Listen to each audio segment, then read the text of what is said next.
Messieurs, dames, dans la rubrique Le Con du jour, je vous présente... Sébastien Delogu, député LFI. Et oui, je sais pas si vous avez suivi ça sur les réseaux. Sébastien Delogu, donc vous savez, le député LFI, enfin le gars, t'as l'impression qu'il y a un Homer Simpson dans la tête, tu sais, qui fait... ou le singe, tu sais, dans Simpson. Non mais... C'est enfin vraiment, comment ce mec a pu être élu député, enfin c'est incroyable quoi, ce mec, c'est fou. Et donc là, il a tous les jours maintenant, enfin ou toutes les semaines, il y a une vanne, c'est même pas des vannes pour lui, hein, il est premier degré, mais pour nous c'est de la vanne. C'est notre biographie à nous, Sébastien Delogu du coup, qui compare les frontières aux oiseaux.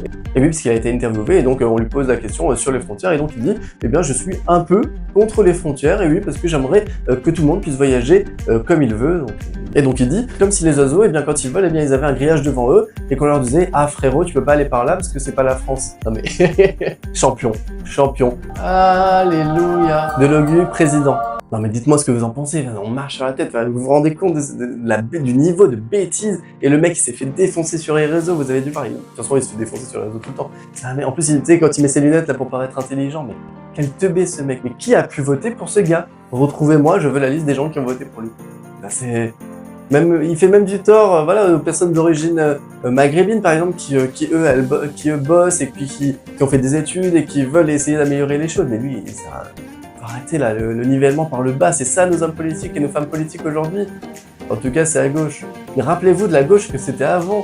C'était des gens... Mitterrand, on peut penser ce qu'on veut de lui, mais Mitterrand, c'était quelqu'un d'hyper cultivé. C'était quelqu'un qui connaissait l'histoire de la France. Il faut connaître l'histoire de la France pour regarder vers l'avenir, savoir nos racines. Mais lui, qu'est-ce qu'il connaît? Il connaît rien. Il parle d'immigration, il sait...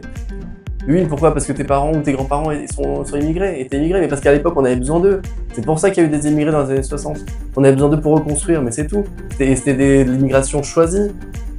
Enfin, on les appelait à venir, parce qu'on pouvait les accueillir. Mais aujourd'hui on ne peut plus. Regarde la députée Mahorais, ce qu'elle dit, et Estelle Youssoufa. Regarde ce qu'elle dit, on ne peut plus accueillir les Comoriens. On demande d'accueillir des Comoriens, on n'a plus de toit sur la tête, on n'a plus à bouffer. Mais mec, respectez un peu les gens. Enfin, avoir un niveau de bêtise comme ça, mais c'est incroyable. De toute façon, il s'est fait défoncer. Et là, en plus, ce député Delogu, là, il a reçu une balle dans une enveloppe avec écrit député de mes deux.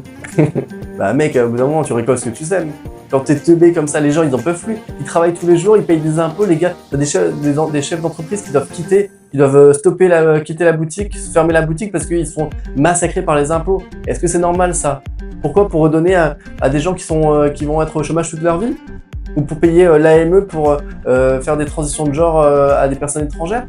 Ou pour payer des dentistes gratuits aux étrangers quand nous-mêmes on n'arrive pas à payer nos dentistes? Non mais voilà, on marche sur la tête. Enfin, là, franchement, la France, elle se barre en couille en ce moment. C'est tellement pas logique, il n'y a que des illogismes. Et c'est incroyable. Enfin, vraiment, là, je comprends, les gens, ils en peuvent plus. Regarde sur RMC, les gens, ils disent tout le temps on va quitter la France. Bah bien sûr que t'as envie de quitter la France. Et quand t'as un teubé comme ça qui parle, bah voilà. Allez, dis-moi en commentaire ce que t'as pensé de cette histoire et abonne-toi à la chaîne.